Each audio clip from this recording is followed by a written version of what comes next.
911, what is your emergency? You had to take me on en masse. Well, I'm going to take you on by myself.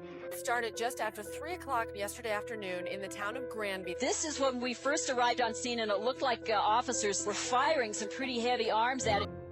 Hello, my name is Marvin Hinkler. Enough is enough. I'm not going to take it anymore. Isang tahimik na bayan na nawasak. Kapag naririnig natin ang salitang bulldozer, kadalasan ay pumapasok sa isip natin ang isang napakalakas na makinang ginagamit sa konstruksyon at paggiba ng mga gusali. Ngunit sa kamay ni Marvin Himayer, ang isang bulldozer ay naging higit pa sa isang ordinaryong makina. Ginawa niya itong sandata ng paghihiganti, isang nakabaluting sasakyan na nagdulot ng matinding takot at napakalaking pinsala. Pero paano nga ba umabot sa ganitong punto ang isang dating veterano ng Air Force? Sa gitna ng estado ng Colorado matatagpuan ang maliit ngunit napakagandang bayan ng Granby. Kilala ito sa tahimik na pamumuhay, kahangahangang tanawin at isang komunidad na halos magkakakilala ang lahat. Dito pinili ni Marvin Himayer, isang mahusay na welder at dating miyembro ng Air Force, na magsimula ng panibagong buhay. Noong 1992, bumili siya ng 2 ektaryang lupa kung saan itinayo niya ang sarili niyang muffler shop. Kilala si Marvin bilang masipag, mahusay sa pagdidisenyo at pagkukumpuni ng mga makina at laging handang tumulong sa sino mang nangangailangan. Dahil dito, mataas ang respeto ng maraming tao sa kanya. Ngunit sa likod ng tahimik niyang pamumuhay, unti-unti nang nabubuo ang isang matinding alitan. Ang sunod-sunod niyang sigalot laban sa ilang makapangyarihang personalidad sa bayan ang tuluyang nagtulak sa kanya sa bingit ng desperasyon. Ang mga pangyayaring ito ang naging simula ng isang paghihiganting yayanig sa buong Granby. Sino nga ba ang mga taong nakabangga niya at paano nauwi ang lahat sa isa sa pinakakilalang insidente sa kasaysayan ng bayan? Pero bago tayo magsimula, kung bago ka pa lamang sa aming channel, mag-subscribe ka na para naman lagi kang updated sa mga ganitong uri ng video. Unti-unting gumuho ang pangarap ni Marvin na mamuhay ng tahimik sa Granby nang sumiklab ang matinding alitan sa pagitan niya at ng maimpluwensyang pamilya Dochev. Nagsimula ang lahat ng maagaw ni Marvin ang isang mahalagang lote na balak sanang bilhin ni Cody Dochev. Ang lupang ito ay katabi mismo ng kanyang muffler shop. Ang simpleng bentahan ng lupa ang naging mitsa ng sunod-sunod na pangyayaring kalaunan ay hahantong sa pagbuo ng tinaguriang killdozer. Plano ng pamilya Dochev na gamitin ang naturang lupain para sa pagtatayo ng isang concrete batch plant. Ngunit para kay Marvin, malaking problema ito dahil kapag natuloy ang proyekto, halos mawawala ng daan ang mga customer papunta sa kanyang negosyo. Habang tumatagal, lalo lamang lumalim ang hidwaan ng 2 panig. Sa simula, pumayag si Marvin na ibenta ang kanyang lupa kay Cody Dochev sa halagang $250,000. Ngunit habang lumalala ang tensyon, bigla niyang binawi ang kasunduan. Paulit-ulit niyang tinaasan ang hinihinging presyo hanggang sa umabot ito sa napakalaking halagang $1 million. Dito, tuluyang nasira ang anumang posibilidad ng maayos na pag-uusap sa pagitan ng magkabilang panig. Noong 2001, natupad ang pinakamalaking kinatatakutan ni Marvin. Inaprubahan ng Zoning Commission at ng mga opisyal ng bayan ang pagtatayo ng concrete plant sa kabila ng kanyang matinding pagtutol. Para kay Marvin, isa itong malinaw na pagtataksil at isang napakalaking kawalang katarungan. Hindi siya agad sumuko. Gumastos siya ng humigit kumulang $150,000 sa iba't ibang kasong legal upang pigilan ang proyekto at baligtarin ang naging desisyon ng bayan. Ngunit isa-isa lamang nabigo ang kanyang mga apela. Sa huli, halos maubos ang kanyang ipon at unti-unti ring nasira ang kanyang emosyon at pag-asa. Sa sobrang desperasyon, humingi ng suporta si Marvin sa mga residente ng Granby. Nagpalaganap siya ng mga petisyon sa pag-asang may mga kakampi siyang lalaban kasama niya, ngunit kabaligtaran ang kanyang naranasan. Halos walang tumugon sa kanyang panawagan. Ang katahimikan ng komunidad ay lalo lamang nagpalalim sa kanyang pakiramdam ng pag-iisa at pagkadismaya. At parang hindi pa sapat ang lahat ng kanyang pinagdaanan, pinagmulta pa siya ng pamahalaan ng Granby ng mahigit $2,500 dahil umano sa iba't ibang paglabag, kabilang ang pag-iimbak ng mga lumang sasakyan sa kanyang lupain. Iginiit ni Marvin na hindi ito basura. Ang mga sasakyang iyon ay bahagi ng kanyang muffler business at ginagamit sa kanyang trabaho. Inakusahan pa niya ang lokal na pamahalaan na sadyang pinutol ang kanyang serbisyo sa kuryente at iba pang utilities upang mapadali ang pagtatayo ng concrete plant. Habang lumilipas ang bawat araw, pakiramdam niya ay lalo siyang nasisikipan at wala nang matakbuhan. Sa isa niyang audio recording, ibinuhos niya ang lahat ng kanyang hinanakit ayon sa kanya dahil sa inyong galit, sa inyong masamang hangarin, at sa inyong puot. Ayaw ninyo akong bigyan ng pagkakataong makipagkasundo. Kaya ngayon, naniniwala akong aalis ako sa mundong ito na may napakalaking utang sa inyo. Isang utang na hindi kailanman mababayaran hanggang sa araw ng huling paghuhukom. Doon natin malalaman kung ano talaga ang magiging kabayaran ng lahat ng ito.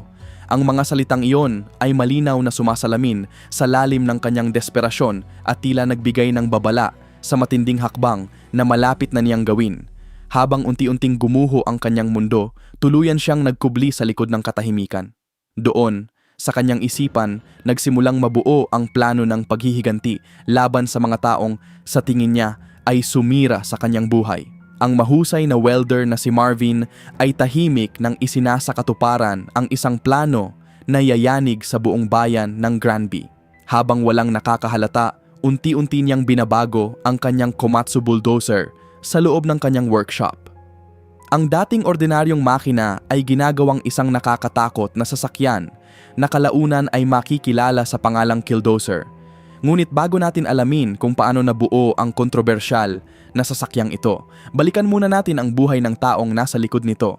Bago pa man isinilang ang Killdozer, mayroon munang Marvin Heemeyer, isang lalaking ang mga karanasan sa buhay ang humubog sa landas na kanyang tatahakin.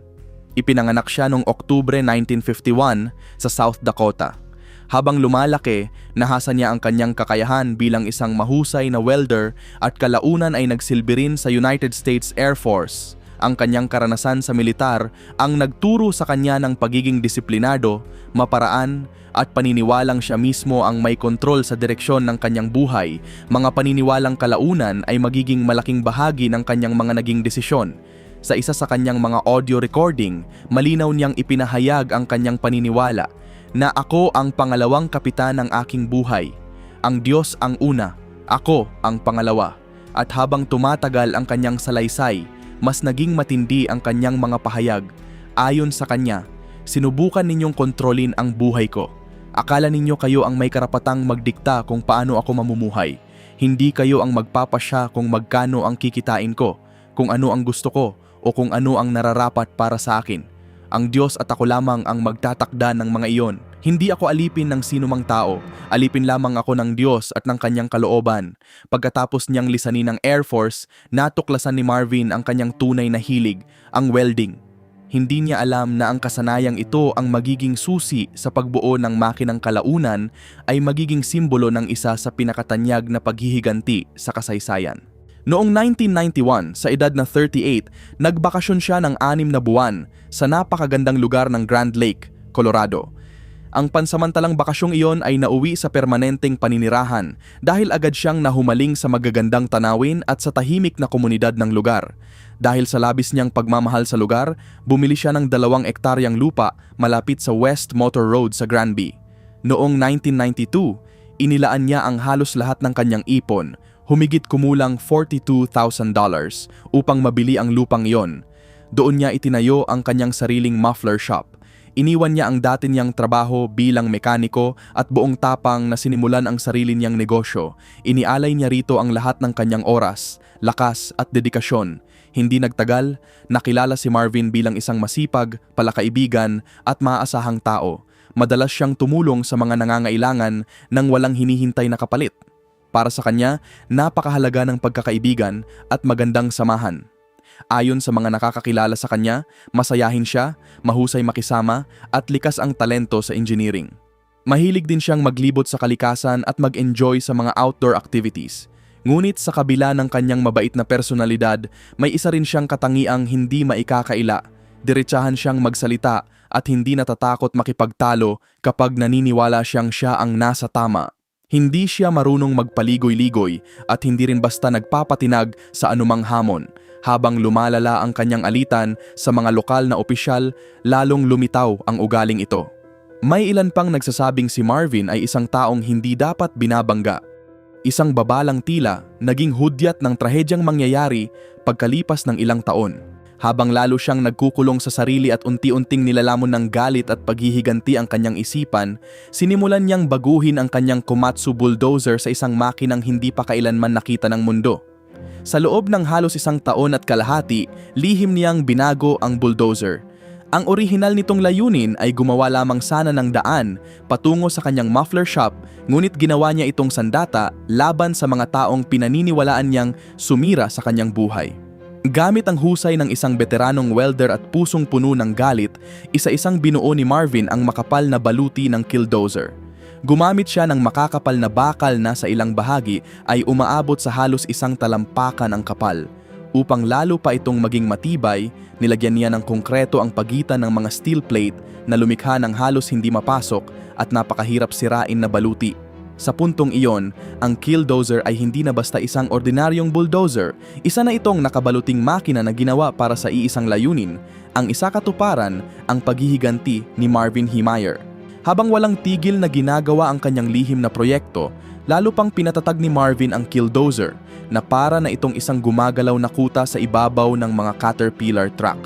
Nilagyan niya ito ng 3 firing ports kung saan nakapwesto ang iba't ibang uri ng baril, isang Ruger Mini 14, isang FNFNC at isang Barrett M82. Ang mga butas na ito ang nagsilbing protektadong pwesto upang makapagpaputok siya habang nananatiling nasa loob ng makapal na baluti ng sasakyan. Ang paglalagay ng mga armas na ito ay malinaw na nagpapakita kung gaano nakalalim ang kanyang desperasyon at kung hanggang saan ang kaya niyang gawin upang maisakatuparan ang kanyang paghihiganti.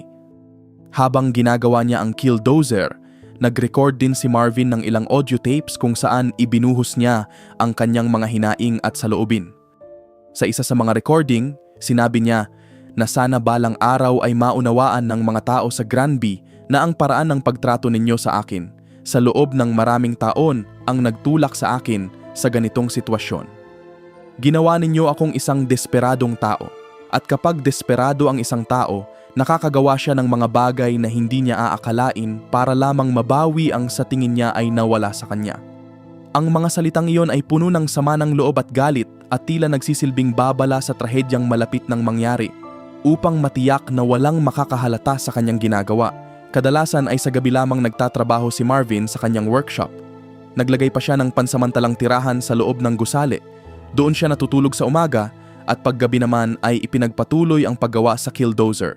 Dahil sa ganitong paraan, nanatiling lihim ang kanyang plano at walang sino man ang naghihinalang may napakalaking panganib na unti-unti nang nabubuo.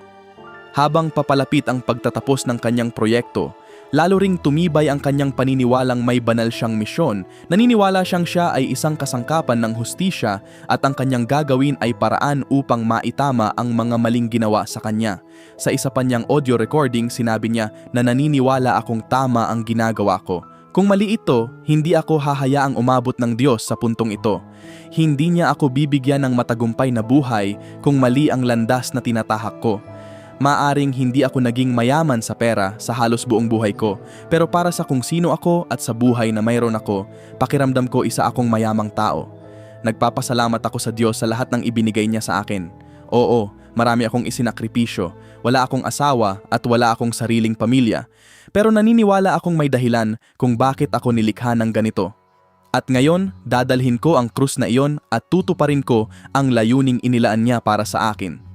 Ang pahayag na iyon ay nagpapakita kung gaano katindi ang kanyang paniniwala at determinasyon. Mga damdaming kalaunan ay magiging simula ng kaguluhang yayanig sa buong Granby. Ang pagkakabuo ng killdozer ang naging pinakamahalagang turning point sa buhay ni Marvin. Ang matagal na niyang kinikimkim na galit at sama ng loob ay tuluyan ng naging isang konkretong plano ng paghihiganti. Habang inilalagay niya ang mga huling bahagi ng kanyang nilikhang makina, alam niyang malapit na ang araw ng kanyang pinakahihintay na paghaharap. Hindi alam ng mga residente ng Granby na ang kanilang tahimik na bayan ay malapit nang masaksihan ang isa sa mga pinakakakaibang rampage sa kasaysayan ng Amerika. Sa sandaling paandarin ni Marvin ang killdozer laban sa mga taong pinaniniwalaan niyang sumira sa kanyang buhay, magsisimula ang isang araw na hindi na kailanman malilimutan ng buong komunidad. Isang araw kung saan nagsanib ang desperasyon, talino at matinding galit ng isang tao na nag-iwan ng bakas ng matinding pagkawasak at kaguluhan. Dumating ang umaga ng Hunyo 4, 2004, nagising ang mga residente ng Granby sa isang eksenang hindi nila kailanman inakalang mangyayari sa kanilang tahimik na bayan. Sa likod ng manibela ng kanyang makapal na nakabaluting killdozer, sinimulan ni Marvin Heemeyer ang kanyang planadong paghihiganti. Bumangga ang napakalaking makina sa pader ng sarili niyang muffler shop at tuluyang binasag ito upang makalabas. Iyon ang naging hudyat ng pagsisimula ng isa sa pinakakontrobersyal na pangyayari sa kasaysayan ng Granby. Habang umuusad ang killdozer sa mga lansangan, mabilis na nabalot ng takot at kaguluhan ang buong komunidad. Ang unang pinuntirya ni Marvin ay ang concrete plant na pag-aari ni Cody Dochev, ang negosyanteng matagal niyang sinisisi sa pagkasira ng kanyang buhay. Buong lakas niyang itinutok ang dambuhalang makina patungo sa pasilidad. Isa-isang gumuho ang dalawang gusali habang walang magawa kundi panoorin ni Cody Dochev at ng kanyang mga empleyado ang nangyayari. Sa loob lamang ng ilang minuto, napatunayan ng killdozer ang nakakatakot nitong lakas.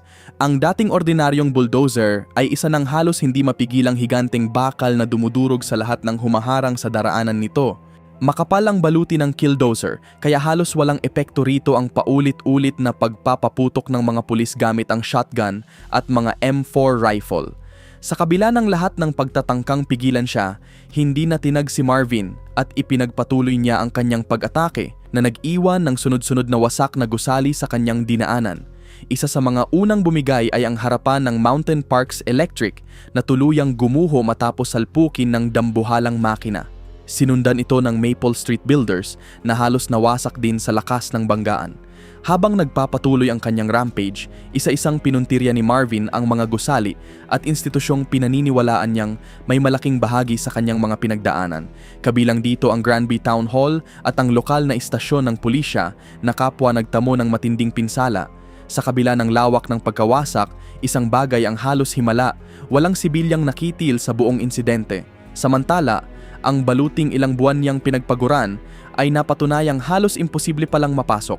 Sa ilang bahagi, mahigit isang talampakan ang kapal ng bakal at sa pagitan nito ay may makapal na konkretong nagsisilbing karagdagang proteksyon. Dahil dito, halos walang epekto ang sunod-sunod na putok ng mga pulis at maging ng SWAT team. Paulit-ulit na tumatalbog lamang ang mga bala sa matigas na katawan ng killdozer habang desperado silang naghahanap ng paraan upang mapahinto ito. Sinubukan din nilang sirain ang mga kamera na ginagamit ni Marvin upang makita ang paligid habang nasa loob ng nakasaradong sasakyan. Ngunit maging ang mga ito ay protektado ng 3 pulgadang bulletproof plastic kaya hindi rin nagtagumpay ang kanilang plano. Habang lumilipas ang oras, patuloy na dinudurog ng killdozer ang iba pang gusali. Kabilang sa mga napinsala ang Liberty Savings Bank, ang tanggapan ng Sky High News at maging ang Copycat Graphics, isang printing company na nasa kahabaan ng dirt road. Habang nangyayari ang lahat ng ito, nagpapalitan din ng putok si Marvin at ang mga autoridad gamit ang mga sandata na nakalagay sa loob ng killdozer. Ngunit muli, halos walang epekto ang mga bala ng pulisya dahil sa makapal na baluti ng sasakyan. May pagkakataon ding muntik nang magkaroon ng mas malalang trahedya nang mapadaan ang killdozer malapit sa mga tangke ng propane.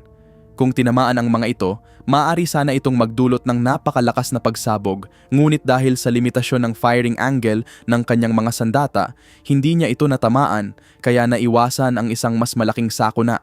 Sa huli, nagtapos ang lahat ng makarating ang killdozer sa huli nitong target, ang Gamble's Hardware Store.